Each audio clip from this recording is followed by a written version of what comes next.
my dear students, welcome back to my channel. This is Gayatri Patel, your physics and maths mentor. Guys, how are you all? And academic year start అయిపోయింది and of course మన 10th వాళ్ళకైతే అప్పుడు start అయిపోయింది right. ఇప్పుడు ఒక్కొక్క స్కూల్లో చూస్తే ఏ స్కూల్లో అయినా minimum to minimum half syllabus అయిపోయింది. అయినా కానీ ఇప్పుడు టెక్స్ట్ బుక్ ఓపెన్ చేసి ఫస్ట్ లెసన్ చూడగానే మనకి చాలా డౌట్స్ ఉంటాయి. అండ్ అసలు ఈ చాప్టర్ నేను చదివానా ఇట్లాంటి డౌట్స్ వస్తాయి. ఓకే, అసలు మినిమం బేసిక్ డెఫినేషన్స్ కూడా మనం చదవలేకపోతుంటాం. బికాస్ ఎందుకంటే మనం కంటిన్యూస్ గా కొత్త విషయాలు నేర్చుకుంటూనే ఉంటే వాటిని ఎప్పుడు చదువుతాం? చదవడానికి మనకు ఒక టైం కావాలి. లేదు చదవాల్సిన అవసరం లేదు అని అనుకున్నప్పుడు, చదవాల్సిన టైం లేదు అని అనుకుంటే అట్లీస్ట్ దాన్ని అర్థం చేసుకునేటప్పుడే, నేర్చుకునేటప్పుడే చాలా డీటెయిల్డ్ గా, నీట్ గా, క్లీన్ గా నేర్చుకోవాలి. ఒక్క డౌట్ కూడా ఉండకుండా కాన్సెప్ట్ నుండి ఫుల్ గా నేర్చుకోవాలి. రైట్. సో అందుకే మన ఛానల్లో క్లాస్ 10 కి సంబంధించిన ఫిజిక్స్ అండ్ మ్యాథ్స్ ఈ రెండు సబ్జెక్ట్స్ నుండి అన్ని చాప్టర్స్ మనకి day by day and part by part మన ఛానల్లో వస్తుంది. ఓకే, మ్యాథ్స్ లో అయితే each and every question exercise లో ఉన్న ప్రతి క్వశ్చన్ ని సాల్వ్ చేస్తున్నాం, ఆ వీడియోస్ వస్తున్నాయి.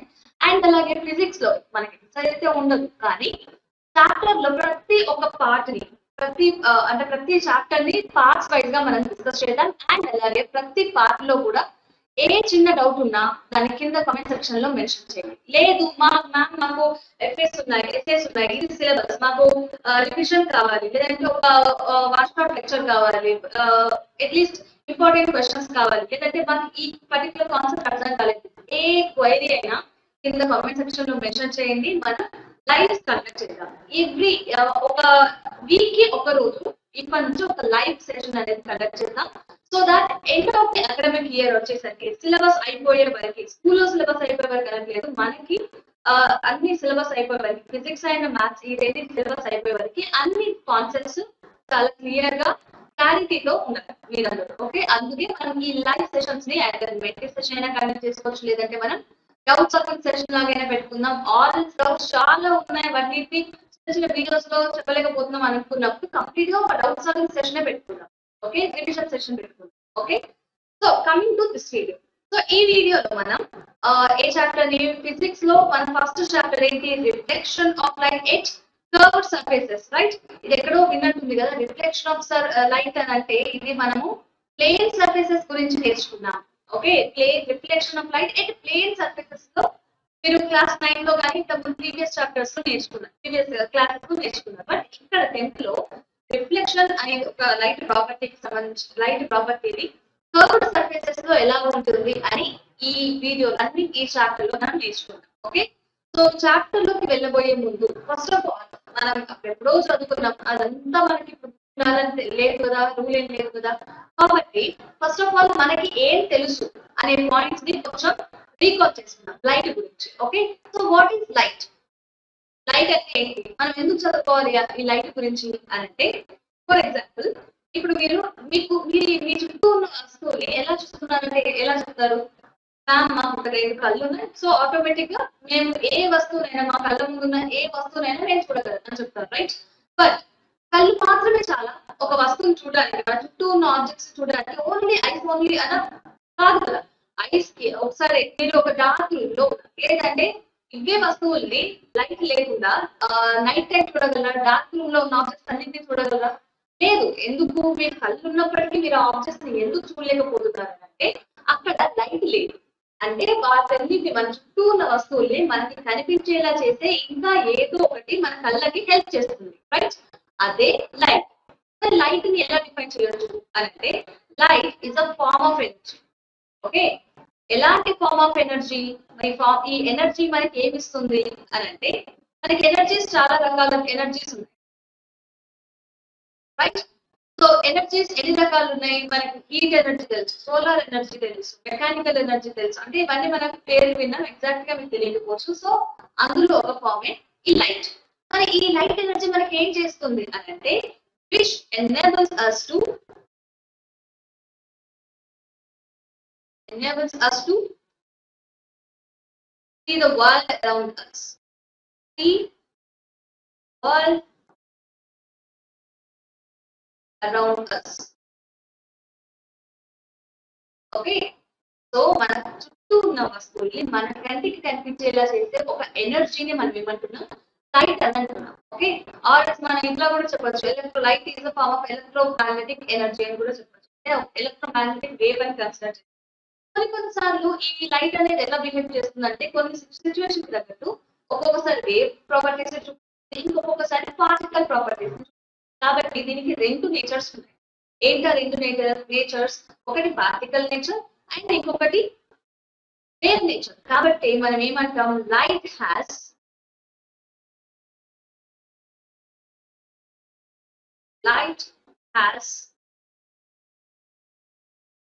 Dual nature.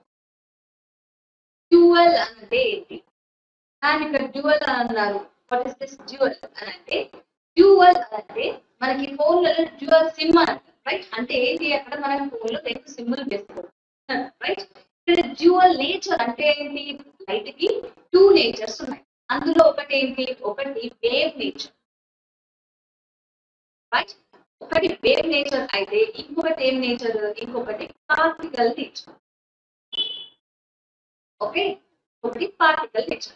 సో ఈ లైట్ ఒక ప్లేస్ నుంచి ఇంకొక ప్లేస్ కి ఎట్లా ట్రావెల్ అవుతుంది, దీనికి ఎలాంటి మోషన్ ఉంటుంది అని అంటే, it always has rectilinear motion. ఇది ఎక్కడో చదువుకున్నారు. రెక్టిలీనియర్ మోషన్ ఏదైనా గుర్తుకొస్తుందా? రెక్టిలీనియర్ అనగానే ఏదైతే మోషన్ అనగానే మనకు గుర్తుకొస్తుందా? మీరు టైప్స్ ఆఫ్ మోషన్ లో నేర్చుకుంటారు. Circular motion, linear motion, okay, and uniform circular motion లేదంటే రొటేటరీ మోషన్, వైబ్రేటరీ మోషన్, అన్ని కూడా మీరు క్లాస్ 9 లో నేర్చుకున్నారు, రైట్? సో దాంట్లో రెక్టిలీనియర్ మోషన్ గురించి ఫస్ట్ నేర్చుకున్నారు. అంటే ఏంటి? లైట్ కనుక ఒక పాయింట్ నుంచి ఇంకొక పాయింట్ కి స్ట్రైట్ లైన్ లో వెళ్తే, లైట్ కానీ ఏ ఆబ్జెక్టే కానీ ఒక పాయింట్ నుంచి ఇంకొక పాయింట్ కి ఒక స్ట్రైట్ లైన్ లో కనుక ట్రావెల్ చేస్తే మనం ఏమంటాం, దాన్ని లీనియర్ మోషన్ అంటాం, లేదంటే రెక్టిలీనియర్ మోషన్ అని అంటాం. అంటే వన్ డైమెన్షనల్ మోషన్, ఒకటి డైమెన్షన్ లో వెళ్తుంది. అయితే ఓన్లీ ఎక్స్ యాక్సిస్ లో వెళ్తుంది, లేదంటే ఓన్లీ వై యాక్సిస్ లో వెళ్తుంది, లేదంటే ఓన్లీ జెడ్ యాక్సిస్ లో వెళ్తుంది. వన్ డైమెన్షనల్ లో వెళ్ళే మోషన్ ఏమంటాం? వన్ డైమెన్షనల్ మోషన్ ఏమంటాం? రెక్టిలీనియర్ మోషన్ అంటాం. సో లైట్ ఒక పాయింట్ నుంచి ఇంకొక పాయింట్ కి ఎట్లా ట్రావెల్ చేస్తుంది? రెక్టిలీనియర్ మోషన్ లో ట్రావెల్ చేస్తుంది. దాని పాత్ ఏంటి? రెక్టిలీనియర్ పాత్ అంటాం, రైట్? అండ్ కదా లీనియర్ పాత్ లేకపోతే రెక్టిలీనియర్ పాత్ అని అంటారు, రైట్? సో ఇది మూవ్ అవుతుంది కదా. సో ఇది మోషన్ లో ఉంది అని అంటే అర్థం ఏంటి? దీనికి వెలాసిటీ ఉంటుంది, రైట్? మరి వెలాసిటీ ఎట్లా ఫైండ్ అవుట్ చేయొచ్చు మనం అంటే, వెలాసిటీ అంటే దీనికి పర్టికులర్ గా ఒకటే వెలాసిటీ ఉంటుంది లైట్ కి అని చెప్పలేము. ఇప్పుడు ఎయిర్ లో ఉన్నప్పుడు దానికి ఒక రకమైన వెలాసిటీ ఉంటుంది. ఇప్పుడు మీరైనా కానీ ఫర్ ఎగ్జాంపుల్ మీరు రోడ్ పైన నడుస్తున్నారు, ఒక స్పీడ్ తో నడుస్తున్నారు, రైట్? అది మీరు ఇసుకలో నడుస్తున్నారు, ఒక శాండ్ లో కంప్లీట్ గా శాండ్ లో నడుస్తున్నారు, కాలు వేస్తే దిగిపోతుంది, అట్లాంటి ప్లేస్ లో నడుస్తున్నారు. అప్పుడు మీ వెలాసిటీ సేమ్ ఉంటుందా? ఉండదు. అది వాటర్ లో నడుస్తున్నారు, అప్పుడు మీ వెలాసిటీ డిఫరెంట్ గా ఉంటుంది. అంటే మీరు నడిచే పాత్ని బట్టి మీ వెలాసిటీ అనేది చేంజ్ అవుతుంది, రైట్? అలాగే లైట్ కి కూడా అది వెళ్ళే ట్రావెల్ చేసే మీడియం ని బట్టి దాని వెలాసిటీ చేంజ్ అవుతుంది, రైట్? సో ఇప్పుడు గ్లాస్ లో ఒక రకమైన వెలాసిటీ ఉంటుంది, వాటర్ మీడియం లో ఒక రకమైన వెలాసిటీ ఉంటుంది, ఎయిర్ లో ఒక వెలాసిటీ ఉంటుంది. మరి వీటన్నిటిలో కాకుండా లైట్ ఎక్కడ హైయెస్ట్ స్పీడ్ తో మూవ్ అవ్వగలదు, ఎక్కడ దీనికి హైయెస్ట్ వెలాసిటీ ఉంటుంది అంటే వాక్యూమ్. వాక్యూమ్ లో లైట్ కి హైయెస్ట్ వెలాసిటీ ఉంటుంది, ఓకే, హైయెస్ట్ స్పీడ్ అంటారు. సో దాన్ని మనం ఎలా మెన్షన్ చేస్తాం? సి తో మెన్షన్ చేస్తాం, రైట్? సి అనే లెటర్ తో ఇండికేట్ చేస్తాం. సి అని అంటే speed of the light, okay, speed of the light in the vacuum only. Vacuum లో మాత్రం. వాక్యూమ్ అంటే ఏంటి? మళ్ళీ ఇది ఒక క్వశ్చన్ మార్క్. వాక్యూమ్ అంటే ఏమీ లేదు. ఇప్పుడు మనం చుట్టూ ఏ మీడియం లో ఉన్నాం? ఎయిర్ మీడియం లో ఉన్నాం, రైట్? మనం తీసుకున్నాం, గాలి తీసుకుంటున్నాం కదా, ఎయిర్ మీడియం లో ఉన్నాం. అదే ఇప్పుడు నేను ఒక స్విమ్ చేస్తున్నాను, నేను అప్పుడు ఏ మీడియం లో ఉంటాను? నా చుట్టూ ఏముంది? వాటర్ మీడియం లో ఉన్నాను, రైట్? అలాగే ఒకవేళ మనం కంప్లీట్ గా అవుట్ ఆఫ్ ఈ ఎర్త్ అట్మాస్ఫియర్ నుంచి నేను బయటికి వెళ్ళిపోయాను అనుకోండి, అక్కడ ఏముంటుంది? ఏమి ఉండదు, గాలి ఉండదు, ఎట్లాంటి గ్యాసెస్ ఉండవు, రైట్? సో ఆ స్పేస్ ఎంటీ ఉంటుంది, కంప్లీట్ ఆ స్పేస్ అంతా. సో దాన్ని మనం ఏమంటాం? వాక్యూమ్ అని అంటాం. వాక్యూమ్ అంటే ఏం లేదు, ఇది ఒక ఎంటీ స్పేస్, రైట్? సో దీని స్పీడ్ ఎంత ఉంటుంది? ఈ ఎంటీ స్పేస్ లో లైట్ స్పీడ్ ఎంత ఉంటుంది అని అంటే 3 × 10⁸ మీటర్ పర్ సెకండ్ ఉంటుంది, ఓకే? అంటే 3 lakh కిలోమీటర్ పర్ సెకండ్. ఒక సెకండ్ కి 3 lakhs కిలోమీటర్ అనేది దూరం ట్రావెల్ చేస్తుంది. ఏది? లైట్. ఎక్కడ? వాక్యూమ్ లో. సో ఇవి లైట్ అంటే ఏంటి, దానికి ఉండే బాధ ఏంటి, ఎన్ని నేచర్స్ ఉన్నాయి, అండ్ ఎంత స్పీడ్ తో ట్రావెల్ చేస్తుంది, ఇలాంటి బేసిక్ డీటెయిల్స్ మనకు తెలిసింది కదా. ఇప్పుడు లైట్ ఉన్న ప్రాపర్టీస్ గురించి డిస్కస్. లైట్ కి రిఫ్లెక్షన్, రిఫ్రాక్షన్, డిస్పర్షన్, స్కాటరింగ్ ఇట్లాంటి రకరకాల ప్రాపర్టీస్. కానీ మన సిలబస్ లో క్లాస్ 10 సిలబస్ లో రిఫ్లెక్షన్ అండ్ రిఫ్రాక్షన్ ఈ రెండు ప్రాపర్టీస్ గురించి మనం చదువుకుంటాం. ఓకే, అండ్ ఈ రెండు ప్రాపర్టీస్ గురించి చదువుకోవడానికి లైట్ కి డ్యూయల్ నేచర్ ఉంటుందని చెప్పారు కదా. ఏ నేచర్ ని కన్సిడర్ చేస్తాం? వేవ్ నేచర్ ని కన్సిడర్ చేస్తే వస్తుందా, లేకపోతే పార్టికల్ నేచర్ ని కన్సిడర్ చేయాలా అంటే, రిఫ్లెక్షన్ లేదంటే రిఫ్రాక్షన్ గురించి చదివేటప్పుడు మనం లైట్ కి ఉన్న పార్టికల్ నేచర్ ని మాత్రమే మనం కన్సిడర్ చేయాలి. Right. So coming to reflection.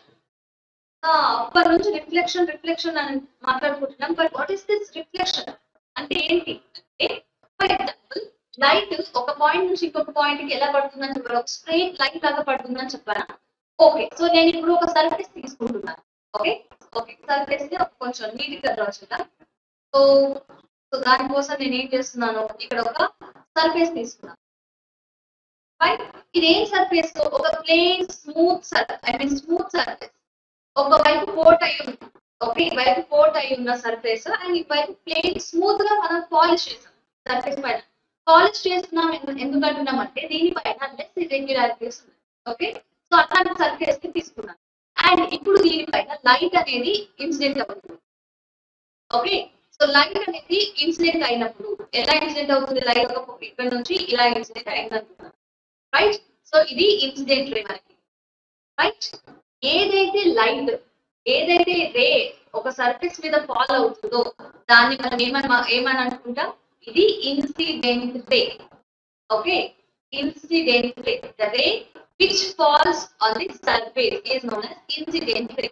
And ఈ పాయింట్ ఏదైతే ఉందో, ఏ పాయింట్ దగ్గర అయితే లైట్ సర్ఫేస్ టచ్ అవుతుందో దాన్ని ఏమంటున్నాం మనం? Point of incident.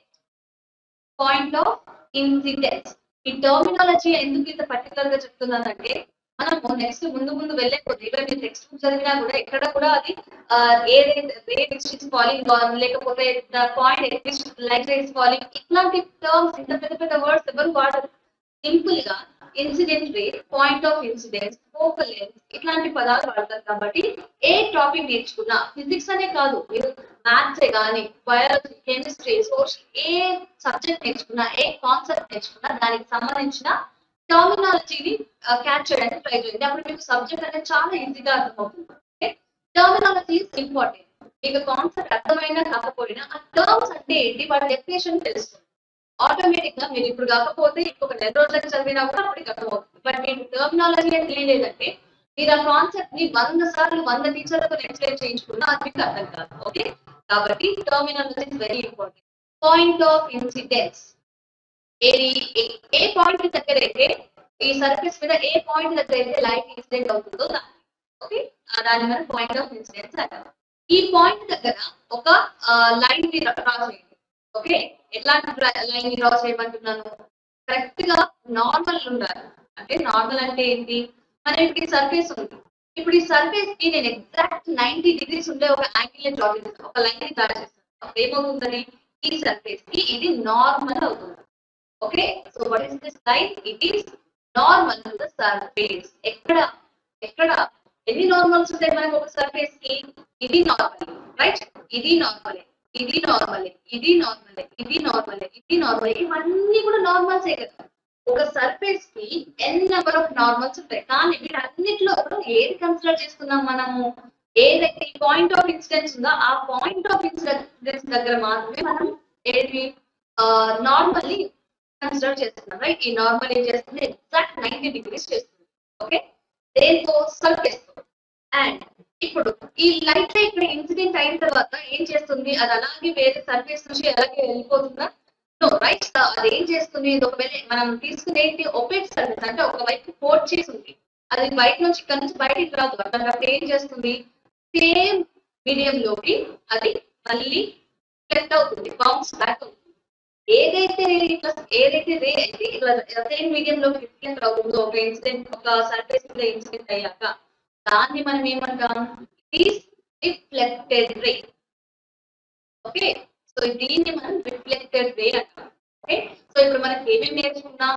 Surface, plane smooth surface తీసుకున్నాం. అండ్ అలాగే లైట్ ఇన్సిడెంట్ రే ఎప్పుడైతే ఫాలో అవుతుందో అక్కడ ఆ పర్టికులర్ పాయింట్ ఏమనుకుంటాం? పాయింట్ ఆఫ్ ఇన్సిడెన్స్ అనుకున్నాం. ఆ పాయింట్ ఆఫ్ ఇన్సిడెంట్ దగ్గర ఒక నార్మల్ డ్రా చేస్తాం. ఈ నార్మల్ నుండి ఇక్కడ కరెక్ట్ గా గమనిస్తే ఈ నార్మల్ తో ఇన్సిడెంట్ రే ఒక యాంగిల్ చేస్తుంది, right? So what is this angle? It is known as theta. Angle ఏదైనా మనం థీటా అనే అంటాం, రైట్? అండ్ అలాగే మ్యామ్ ఇన్సిడెంట్ రే ఒకటే ఎందుకు, ఇక్కడ రిఫ్లెక్టెడ్ రే చూస్తే అది కూడా యాంగిల్ చేస్తుంది. సరే, దీన్ని కూడా మనం ఏమనుకుంటున్నాం? థీటా అనుకుంటున్నాం. అదేంటి, ఒకటే డయాగ్రామ్ లో రెండు థీటాలు ఉన్నాయి అంటే ఏది ఇన్సిడెంట్ రే చేసే యాంగిల్ ఏది అండ్ రిఫ్లెక్టెడ్ రే చేసే యాంగిల్ ఏది అంటే మనకి ఎలా తెలుస్తుంది? సో ఇది తెలియడం కోసం నేను ఒక చిన్న గుర్తు పెట్టుకుంటున్నాను. ఏంటి అంటే ఇక్కడ ఇన్సిడెంట్ లో ఫస్ట్ లెటర్ ఏంటి? ఐ కదా. సో దీన్ని థీటా ఐ అనుకుంటున్నాను. అండ్ రిఫ్లెక్టెడ్ లో ఫస్ట్ లెటర్ ఏంటి? ఆర్ కదా. సో దీన్ని థీటా ఆర్ అనుకుంటున్నాను. ఓకే, ఇక్కడ థీటా ఐ అంటే ఏంటి? Angle of incidence. Angle of incidence. So దీన్నే మనం సింపుల్ గా ఏఓఐ అని కూడా రాసుకోవచ్చు, ఇన్సిడెన్స్. ఓకే, మరి ఇక్కడ థీటా ఆర్ అంటే ఏంటి అంటే angle of reflection. Got it? So ఇప్పుడు మనకి ఏమేమి అర్థమయ్యాయి ఇక్కడ ఈ డయాగ్రామ్ లో? ఏదైనా ప్లేన్ స్మూత్ సర్ఫేస్ పైన ఒక లైట్ రే వచ్చి పడినప్పుడు ఆ లైట్ రే మళ్ళీ సేమ్ మీడియం లోకి బౌన్స్ బ్యాక్ అవుతుంది. సో ఈ ప్రాసెస్ ని మనం రిఫ్లెక్షన్ ఆఫ్ లైట్ అని అంటాం. Got it? సో ఇప్పుడు దీన్ని డిఫైన్ చేయడానికి ట్రై చేయండి. What is reflection? The process of or the phenomena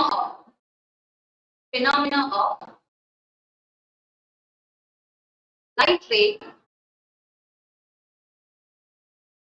ఇది ఇలాగే మా టెక్స్ట్ బుక్ లో ఇలా లేదు కదా, మీరు చెప్పింది రాంగ్, లేకపోతే మాకు అదే కావాలి అనేది ఏం లేదు. మనకి అర్థమైన కాన్సెప్ట్ మనకి అర్థం అవ్వాలండి.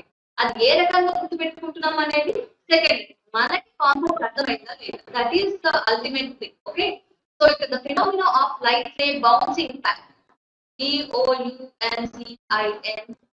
Bouncing back in the same medium. అది ఎక్కడికి రిఫ్లెక్ట్ అవుతుంది? Same medium. ఇది ఏదైతే మీడియం లో నుంచి ఇన్సిడెంట్ అయిందో అదే మీడియం లోకి వెళ్ళిపోతుంది, right?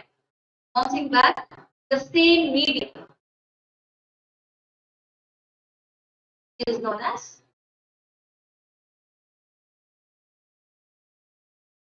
as reflection of light. Okay, ఇది డెఫినేషన్. రిఫ్లెక్షన్ అనే టర్మ్ కి డెఫినేషన్ ఏంటంటే ఏదైనా ఒక సర్ఫేస్ పైన లైట్ రే పడినప్పుడు అది సేమ్ మీడియం లోకి తిరిగి బౌన్స్ అయ్యే ప్రాసెస్ ని ఫినామినా ఏమంటున్నాం? Reflection of light. ఇది one of the property of light, right? So ఇక్కడ కొంచెం గమనిస్తే దీనికి ఒక రెండు లాస్ ఉన్నాయి. ఓకే, సో ఈ టూ లాస్ ఏంటి అంటే ఫస్ట్ ఆఫ్ ఆల్ ఇక్కడ ఎన్ని రేస్ కనిపిస్తున్నాయి మనకి? ఇన్సిడెంట్ రే కనిపిస్తుంది అండ్ అలాగే రిఫ్లెక్టెడ్ రే కూడా కనిపిస్తుంది కదా. వీటితో పాటుగా నార్మల్ కూడా ఉంది ఈ డయాగ్రామ్ లో, గమనించారా? ఈ మూడు కూడా ఎప్పుడు సేమ్ ప్లేన్ లోనే ఉంటాయి. ఇప్పుడు ఫర్ ఎగ్జాంపుల్ ఈ డయాగ్రామ్ కి వాట్ ఈస్ దిస్ ప్లేన్ అని అంటే, what is the plane of these three అని అంటే ఏ ప్లేన్ ఈ మూడింటిని కలిగి ఉందనంటే మనం ఏం చెప్తాం? కోర్స్ అదైతే ల్యాప్టాప్ స్క్రీన్. మీరు ఒకవేళ ల్యాప్టాప్ లో చూస్తున్నట్లయితే మీ ల్యాప్టాప్ స్క్రీన్, మొబైల్ అయితే మొబైల్ స్క్రీన్ అనేది ఒక ప్లేన్. ఏదైతే plane the plane which containing incident ray, normal and reflected ray is known as your screen. I mean అది మీ స్క్రీన్. ఓకే, సో ఇది ఈ మూడు కూడా ఎప్పుడు ఇదే ఈ పర్టికులర్ కేసులో మాత్రమే ఇవి ఒక ప్లేన్ లో ఉన్నాయంటే కాదు. రిఫ్లెక్షన్ ఎక్కడ జరిగినా ఈ మూడు సేమ్ ప్లేన్ లో ఉంటాయి. Okay, so laws of reflection లో ఫస్ట్ పాయింట్ ఏంటి? Incident ray. కొంచెం రైటింగ్ అర్థం కాకపోతే చెప్పండి. Incident ray and reflected ray. Incident ray ఒకటి, రిఫ్లెక్టెడ్ రే. అండ్ వీటితో పాటుగా ఇంకేమన్నారు? Normal to the surface. దేనికి నార్మల్ తీసుకున్నాం? To the surface at the point of incident. Surface నేను చాలా చెప్పాను. ఈ సర్ఫేస్ కి చాలా నార్మల్ ఎన్ని నెంబర్ నార్మల్స్ చేయొచ్చు, కానీ మనం కన్సిడర్ చేసిన నార్మల్ ఏంటి? at the point of incidence. At the point of incidence are all lie in a same plane. In same plane. ఇవన్నీ కూడా 3 ఒకే ప్లేన్ లో ఉంటాయి. And second law of reflection కూడా మీరు పెద్దగా కంగారు పడిపోవాలి, గుర్తుపెట్టుకోవాలి, బైహార్ట్ చేయాల్సిన పని ఏం లేదు. డయాగ్రామ్ చూడండి, మనకి ఎన్ని యాంగిల్స్ ఉన్నాయి? 2 యాంగిల్స్. ఏంటి అవి? యాంగిల్ ఆఫ్ ఇన్సిడెన్స్ ఒకటి, యాంగిల్ ఆఫ్ రిఫ్లెక్షన్. ఈ 2 యాంగిల్స్ ఎప్పుడు కూడా రిఫ్లెక్షన్ ఎక్కడ జరిగినా ఈ 2 యాంగిల్స్ అనేవి ఈక్వల్ గా ఉంటాయి. Angle of incidence, angle of reflection is always equals to is always equals to angle of incidence, right? So దీన్ని మనం ఇంకా ఏ రకంగా డిఫైన్ చేయొచ్చు? కరెక్ట్ గా ఈక్వేషన్ లాగా రిప్రజెంట్ చేయాలి అంటే theta I అని అయినా రాయొచ్చు. theta I is equals to theta R అని అయినా రాయొచ్చు. or else theta I is equals to, సరే అర్థం కాకపోతే ఈ కలర్ తో రాద్దాం. So here theta I is equals to theta R ఇలాగైనా రిప్రజెంట్ చేయొచ్చు. అంటే దీని అర్థం ఏంటి?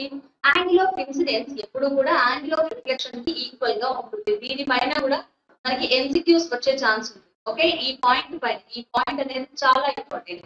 అండ్ ఇంకొక ఇంపార్టెంట్ పాయింట్ ఏంటి అంటే దిస్ ఆల్వేస్, ఇవి లాస్ ఆఫ్ రిఫ్లెక్షన్ అనేది always applicable to all surfaces. So surfaces ఎన్ని రకాలైనా ఉండదు, అది ప్లేన్ స్మూత్ సర్ఫేస్ అయినా, మ్యామ్ ఇందాక మీరు ప్లేన్ సర్ఫేస్ తీసుకున్నారు, స్మూత్ సర్ఫేస్ తీసుకున్నారు కాబట్టి ఈ laws of reflection only smooth surfaces మాత్రమే అప్లికేబుల్ అంటే కాదు, applicable to all kind of surfaces. All surfaces అంటే అన్ని రకాల సర్ఫేసెస్ అంటే ఎలాంటి ఎన్ని సర్ఫేసెస్ ఉండొచ్చు అని అంటే, ఫర్ ఎగ్జాంపుల్ మనం తీసుకున్న సర్ఫేస్ ప్లేన్ సర్ఫేస్ అయినా అయి ఉండొచ్చు. ఓకే, ప్లేన్ స్మూత్ సర్ఫేస్ అయినా అయి ఉండొచ్చు. లేదంటే ఇర్రెగ్యులర్ సర్ఫేస్. ఇర్రెగ్యులర్ అంటే ఏంటి? రెగ్యులర్ గా లేనిది అంటే సమానంగా లేదు, చాలా ఇర్రెగ్యులారిటీస్ ఉన్న ఒక సర్ఫేస్, ఇలాంటి సర్ఫేస్, ఇలాంటి ఒక సర్ఫేస్ పైన అయినా పనిచేస్తుంది. ప్లేన్ సర్ఫేస్ అంటే ఇలాంటి సర్ఫేస్ పైన అయినా పనిచేస్తుంది.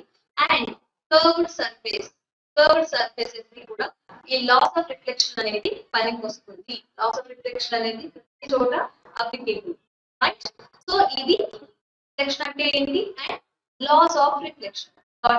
అండ్ గైస్, ఇప్పుడు ఈ రోజు మనం ప్లేన్ ఈ ప్లేన్ మిర్రర్ పైన, మన ప్లేన్ మిర్రర్ ముందు ఒక ఆబ్జెక్ట్ ని పెడితే అది ఎలాంటి ఇమేజ్ ఇస్తుంది అనేది ఒక పాయింట్ చూసి మనం ఈ రోజు స్టార్ట్ చేద్దాం ఈ వీడియోని.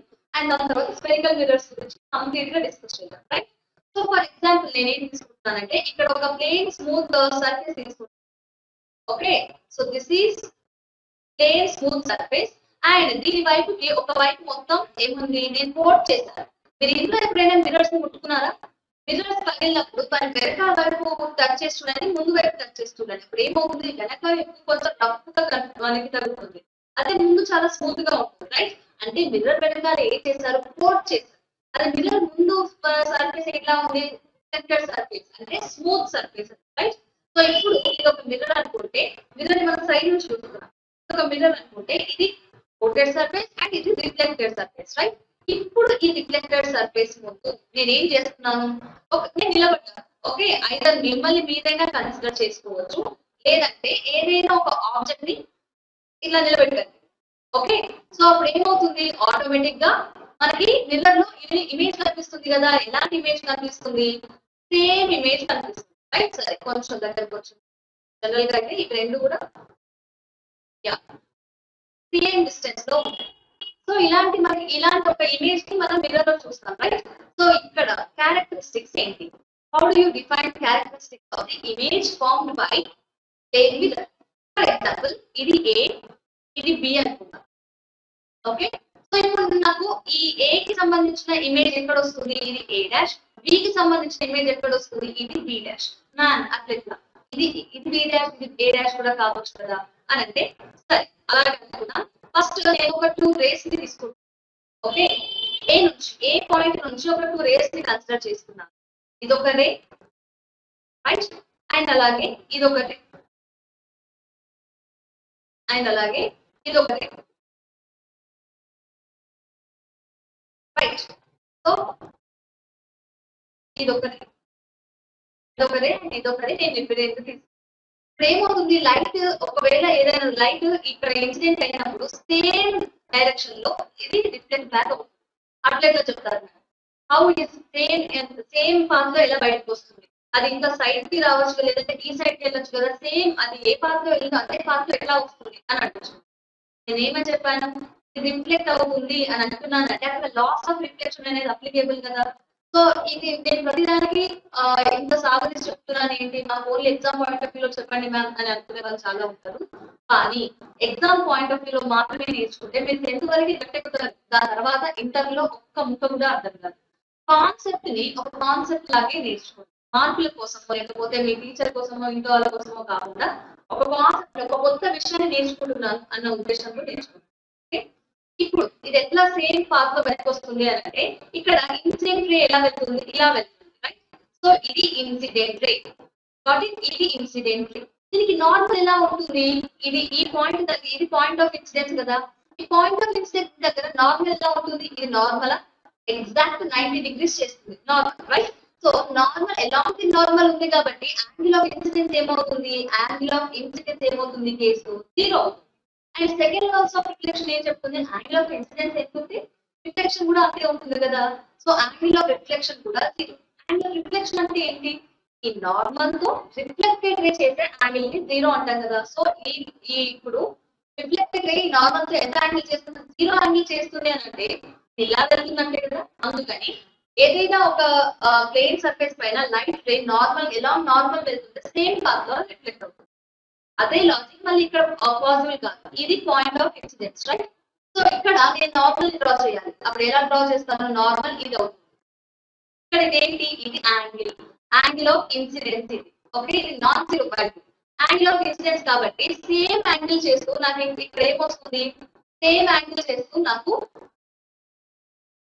రైట్ ఇదేంటి, ఇది నాకు రిఫ్లెక్టెడ్ రే, ఇది ఇన్సిడెంట్ రే అండ్ ఇది రిఫ్లెక్టెడ్ రే. రైట్?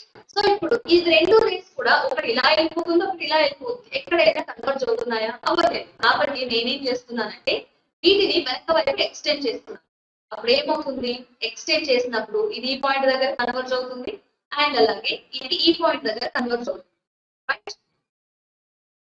ఇది ఈ పాయింట్ దగ్గర కన్వర్జ్ అవుతుంది. రైట్? సో ఇక్కడ ఏం జరిగింది, ఏ నుంచి 2 రేస్ వెళ్తే మళ్ళీ ఈ 2 రేస్ నాకు ఈ పాయింట్ నుంచి డైవర్జ్ అవుతున్నట్టుగా కనిపిస్తుందా. కాబట్టి నేను ఇక్కడ ఏమనుకుంటున్నాను, ఈ పాయింట్ నేను మిర్రర్ లో నుంచి చూసినప్పుడు ఇది నాకు ఏ ప్రతిబింబం అంటే ఏ ఇమేజ్ ఇది. అండ్ సేమ్ బి పాయింట్ నుంచి కూడా అంతే, మీరు సేమ్ ప్లేస్ నుంచి తీసుకొని డ్రా చేయొచ్చు. ఇది బి డాష్. నేను ఇప్పుడు వాటిని కూడా డ్రా చేస్తే ఇది క్లమ్జీ అవుతుంది కాబట్టి డ్రా చేయండి.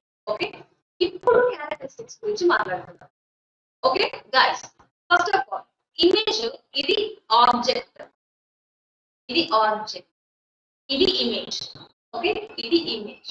ఇప్పుడు ఇమేజ్ డిస్టెన్స్, ఆబ్జెక్ట్ డిస్టెన్స్ అంటే ఏంటో మనకు తెలియదు. ఇమేజ్ డిస్టెన్స్ అంటే మిర్రర్ నుండి ఇది ఎంత దూరంగా ఉందో, ఇది ఇక్కడ నుంచి ఇక్కడికి ఎంత దూరంలో అయితే ఉందో, ఇది ఎంత డిస్టెన్స్ లో అయితే ఉందో ఇది యు అనుకుంటున్నాను, object distance. And same distance ఎక్కడ నుంచి ఎక్కడికి ఉంది, మిర్రర్ నుండి ఇమేజ్ ఉంది. సో ఈ డిస్టెన్స్ ఏమనుకుంటాను, ఇమేజ్ డిస్టెన్స్ కాబట్టి ఇది బి అవుతుంది. సో మిర్రర్ నుండి ఆబ్జెక్ట్ కి ఉండే డిస్టెన్స్ ఆబ్జెక్ట్ డిస్టెన్స్ అవుతుంది, యూతో ఇండికేట్ చేస్తాం. మిర్రర్ నుండి ఇమేజ్ కి ఉండే డిస్టెన్స్ ని ఇమేజ్ డిస్టెన్స్ అంటారు, దాన్ని బి తో ఇండికేట్ చేస్తాం.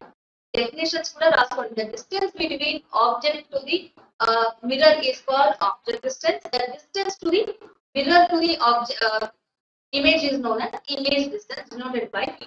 Okay, ఇక్కడ ఇవి రెండు కూడా మిమ్మల్ని మీరు అర్థం ముందర నిల్చొని చూస్తున్నప్పుడు ఎలా కనిపిస్తారు మీరు మిర్రర్ నుంచి మీరు ఎంత దూరంలో ఉన్నారు, ఈ ఇమేజ్ కూడా అంతే దూరంలో ఉన్నట్టు కనిపిస్తుందా. First characteristic is mirror object distance is equal to image distance. Right? ఇది సెంటెన్స్ లో రాయొచ్చు, సెంటెన్స్ లో ఏమని రాయొచ్చు, image distance is equals to object distance. Image distance అంటే ఈ ఆబ్జెక్ట్ డిస్టెన్స్ అంటే యూ. అండ్ ఇంకొకటి మిమ్మల్ని మీరు అర్థంలో చూసుకున్నప్పుడు ఇది ఆబ్జెక్ట్ కదా, height of the object and ఇది హైట్ ఆఫ్ ది ఇమేజ్. మీరు ఎంత హైట్ ఉంటే మీ ఇమేజ్ కూడా అంతే హైట్ ఉంటుంది కదా. సో దానివల్ల height of the image is always equals to height of the object. ఇది సెకండ్ క్యారెక్టరిస్టిక్. ఇంకొక థర్డ్ క్యారెక్టరిస్టిక్ ఏంటంటే మీరు మీ స్ట్రైట్ గానే మీరు మిమ్మల్ని మీరు అద్దంలో చూసుకుంటున్నప్పుడు మీ తల పైకే ఉంటుంది. సో మిర్రర్ లో మీ తల పైకే ఉంది, మిర్రర్ లో కూడా మీ ఇమేజ్ లో తల పైకే ఉంది, కాలు కిందకే ఉంది. రైట్? అంటే మీరు అప్రైట్ లో ఉంటే ఇమేజ్ కూడా అప్రైట్ లోనే ఉంటుంది. ఓకే, ఎరెక్టెడ్ ఇమేజ్ వస్తుంది మనకి. ఎరెక్టెడ్ అంటే ఇమేజ్ ఎలా ఉందో ఆబ్జెక్ట్ కూడా, సారీ, ఆబ్జెక్ట్ ఎలా ఉందో ఇమేజ్ కూడా అలాగే ఉంటుంది. ఇంకొకటి లాస్ట్ పాయింట్ ఏంటంటే, మీరు ఒకవేళ అద్దం ముందు నిలబడి మీ రైట్ హ్యాండ్ ని లిఫ్ట్ చేసినట్టుగా కనిపిస్తే మీకు అద్దంలో ఏం కనిపిస్తుంది? లెఫ్ట్ హ్యాండ్ ని లిఫ్ట్ చేసినట్టుగా కనిపిస్తుంది. రైట్? దీన్ని ఏమంటారు అంటే ఇన్వర్షన్ అంటారు. కానీ ఇన్వర్షన్ అంటే మనకు తెలిసింది ఏంటి? మనకి తల కిందికి కాలు పైకి ఉన్నట్టుగా కనిపించడం కదా, అది ఇన్వర్షన్. అది కరెక్టే. కానీ ఇక్కడ లెఫ్ట్ రైట్, రైట్ లెఫ్ట్ గా కనిపించడాన్ని ఏమంటాము అనంటే లాటరల్ లాటరల్ ఇన్వర్షన్ అంటారు. Lateral inversion. అండ్ ఇక్కడ ఇంకొక very very very important point ఏంటంటే, మనకి ఫామ్ అయ్యే image real image, virtual image. మళ్ళీ ఇక్కడ కన్ఫ్యూజన్. రియల్ ఇమేజ్ అంటే ఏంటి, వర్చువల్ ఇమేజ్ అంటే ఏంటి? ఓకే, సో ఇప్పుడు ఒకవేళ ఏదైనా టూ రిఫ్లెక్టెడ్ రేస్ డైరెక్ట్ గా ఇంటర్సెక్ట్ అయితే ఒకదానికొకటి ఆ పర్టికులర్ పాయింట్ దగ్గర ఫామ్ అయ్యే ఇమేజ్ ఏమంటాం మనము? రియల్ ఇమేజ్ అంటాం. లేదు ఇక్కడ ఈ రెండు రేసులు మనకి అసలు ఎక్కడ కూడా కన్వర్జ్ అవ్వట్లేదు. సో మనం ఏం చేస్తున్నాం, వాటిని వెనక వైపు ఎక్స్టెండ్ చేసి ఈ పాయింట్ నుంచి రెండు కూడా డైవర్జ్ అవుతున్నట్టు కనిపిస్తుంది అంటున్నాం కదా. యాక్చువల్ గా ఈ పాయింట్ దగ్గర ఇప్పుడు ఏమి ఇంటర్సెక్ట్ అయ్యాయా? అవ్వలేదు. మనం వర్చువల్ గా ఒక పాయింట్ తీసుకొని ఇక్కడ నుంచి డైవర్జ్ అవుతున్నట్టుగా కనిపిస్తున్నాయి. రైట్? కాబట్టి ఇలా ఇక్కడ ఫామ్ అయ్యే ఇమేజ్ ని వర్చువల్ ఇమేజ్ అంటాం. సో ఇప్పుడు ప్లేన్ మిర్రర్ ఎలాంటి ఇమేజ్ ఇస్తుంది?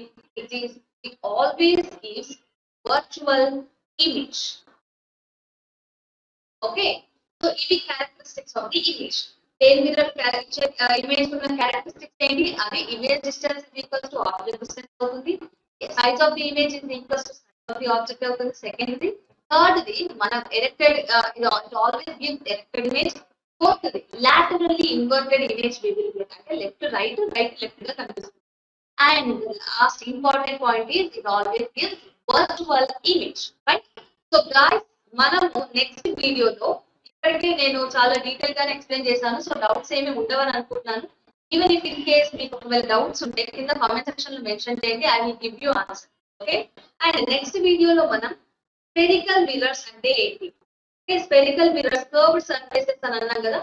So curved surfaces and spherical mirrors అంటే ఏంటి? రైట్? సో అలాగే మనము concave mirror or convex mirror కి సంబంధించిన ఏవైనా రే డయాగ్రామ్స్ ని కూడా డ్రా చేద్దాం.